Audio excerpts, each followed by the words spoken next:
How to check graphics card in Windows. Hey there Windows users, curious about what graphics card your system is using? In this tutorial, I'll walk you through the steps to check your graphics card in Windows 11. Let's dive in. Right click on the Start button and select Device Manager from the context menu. In the Device Manager window, expand the category labeled Display Adapters by clicking on the arrow next to it. Your graphics card will be listed under the Display Adapters category. It may include the brand name and model number such as NVIDIA GeForce GTX 1060 or AMD Radeon RX 5700. You can right-click on the graphics card name and select Properties to view additional information such as driver details and status.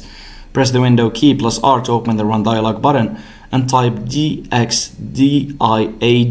and press Enter. In the DirectX Diagnostic Tool window, go to the Display tab to see information about your graphics card. You can also check the Settings app by pressing the Windows key plus L, selecting System and then choosing Display from the left sidebar. Your graphics card information may be listed here under Graphics Settings or Advanced Display Settings. Thanks for watching. If you found this tutorial helpful, don't forget to subscribe and like this video. Share it with your friends. See you in the next one.